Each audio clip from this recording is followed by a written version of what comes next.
The Orlando Magic have just brought out the Brinks truck to extend Franz Wagner to a 5-year, $224 million deal, and it's safe to say that he will be a part of the franchise's future for many years to come. Now, Jeff Weltman is building something in Orlando, and we're going to talk about what this contract means, how much of a shock it is to the NBA world that he's getting paid over $40 million a year, and what exactly is the front office going to do going forward with the salary cap in the years to come. But first, if you're watching this video, you're most likely not subscribed. There are 96.5% of you guys who are watching these videos who aren't subscribed to the channel. So remember, it helps out Magic Digest a lot if you guys can subscribe and continue to tune in for more videos in the future. So now let's get right into it. The report coming in from Woj. Orlando Magic forward Franz Wagner has agreed to a 5-year, $224 million maximum rookie contract extension, a deal that could become worth as much as $269 million in the future.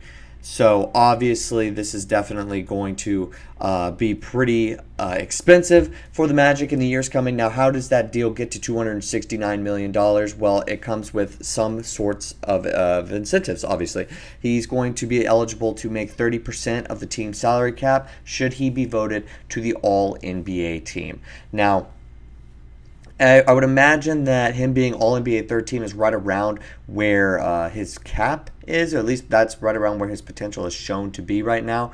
So I think it's possible, but I would say right now that this contract being at $224 million is probably a safe bet, and I don't think he'll have that 30% of the team salary cap part of the contract kick in for a handful of years, I'd say. But it seems to be very apparent now that the front office is going to be keeping this team intact. And if we look at Franz Wagner's stats from recent years, from last year, he averaged almost 20 points per game, 5 boards, and 4 assists. Now, is this a guy that you want to pay over $40 million to?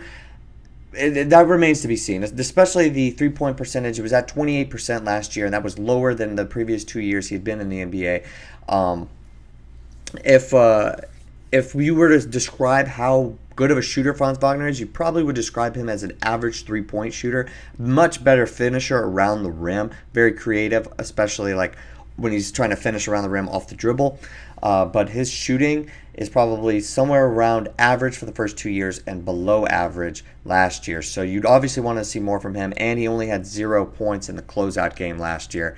So I know a lot of Magic fans were, and a lot of NBA fans were very surprised by this deal. They were kind of, in essence, been frustrated with how much the Magic have done in this free agency, lack of moves, lack of bold moves.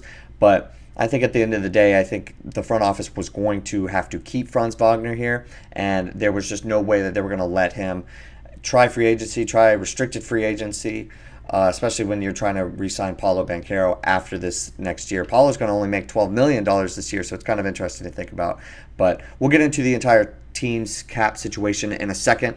But obviously, why did this deal need to happen? Well, they had until the end of the offseason to make this come true, make this a marriage for the future, and that was something that they said that they wanted to do. Jeff Weltman mentioned that he was just they very much wanted to get this deal done, and that's why they ended up doing it on the 4th of July, or hammering out all the details on the 4th during the holiday. So they obviously wanted to get this deal done. They needed to. They didn't want to go into the season without a deal, and that would have hung over a lot of heads within the organization that Franz wasn't extended further. Also, they just re-signed his brother, Mo Wagner, to a 2-year, $22 million deal, so it keeps those brothers together for a couple of years, plus getting Tristan da Silva. It makes sense. Now, that's kind of why this deal needed to happen. Now, why was this deal worth almost $270 million? Well, we're going to have to look at some of the other guys who've gotten paid in the recent memory. Well, we're looking at Scotty Barnes right now. He's averaging probably better statistical numbers, but on a much worse Toronto Raptors team. He's got 20 points per game, 8 boards, 6 assists. Now, a lot of people thought in the 2021 NBA draft class that they were going to struggle getting these rookie max extensions. Didn't know if anybody was going to get that type of money because none of them have made any All-NBA teams. Well, we saw Scotty Barnes get paid, I don't know, what was it, like a couple weeks ago, I'd say now. I think right when that happened, everybody on Twitter immediately went and said that's how much it's going to cost to keep Franz, no matter what, even if he scores or if he doesn't really score in an elimination game against the Cleveland Cavaliers, you're going to have to pay him. Now, we just didn't know if it was going to come at at a certain point in the offseason, or if it was going to come after next season and you were going to have to just shell out a max deal. But that was just apparent. And also, within that class is going to be Cade Cunningham. Now he's on a much worse team than the Raptors and the certainly the Orlando Magic, but he's averaging 23, 8 assists, and 4 boards. Not playing much winning basketball, and they're all right around that same age. So all these players have gotten these rookie max extensions. So it was very necessary, I think, at the end of the day. And I think when you see a deal that's worth $270 million, but a player who hasn't made an All-NBA team, you're kind of shocked. You're like, what is going on? Why is that going to be the case? But I think at the end of the day, you're thinking, look, this is just the money that's being thrown around by NBA teams, so the initial shock factor is there, but that's the kind of money that these guys are earning. That's the kind of money that they're bringing in for these NBA teams, and that's the kind of money that they're about to get paid with. Now, as far as the CBA is concerned, this really won't affect the Orlando Magic for the foreseeable future, at least for the next year or so, and you knew that you were probably going to have to pay Franz in the best case scenario, a max contract, because you would have liked him to earn it next year and then continue on and be really great for the Magic. Now you're just paying him essentially a little earlier when potentially some might think he didn't deserve it. Well, so what? You know what? He's going to get this contract, and you could be shocked by it. Certainly I was shocked that it happened today, but it makes sense, I guess, from the totality of things that he were to get paid. Now, if we were to look at the salary cap situation for the Orlando Magic next year, we're looking at Kentavious Caldwell-Pope being the highest paid player for the 2024-25 NBA season. And we've pretty much done all we can do in this offseason now. You got Jonathan Isaac, who restructured his deal. Cole Anthony's still on the squad. And then you got Paolo Banchero, who's extension eligible after this next year. Wendell Carter Jr. will see what kind of buzz he ends up getting, what kind of moves the team decides to make with him, where does he fit. But you also have Mo Wagner, Jalen Suggs, who I'd imagine will also get an extension. But that certainly, with this contract, means that Jalen Suggs' negotiation will definitely have to be a little bit more strong from the front of the Magic. They will definitely have to make sure that they don't end up paying him too much money as it is currently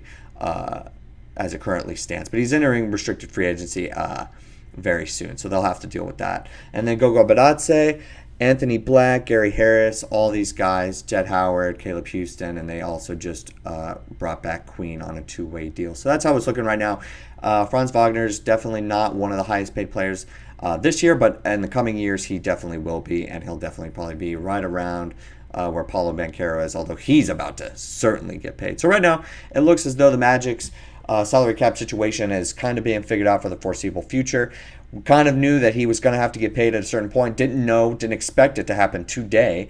Didn't know at what point in the offseason if they were going to be able to get a deal done. But they're bringing back both the Wagner twins the Wagner brothers for years to come now. So let me know what you guys think of the contract in the comments. Is it worth almost $270 million?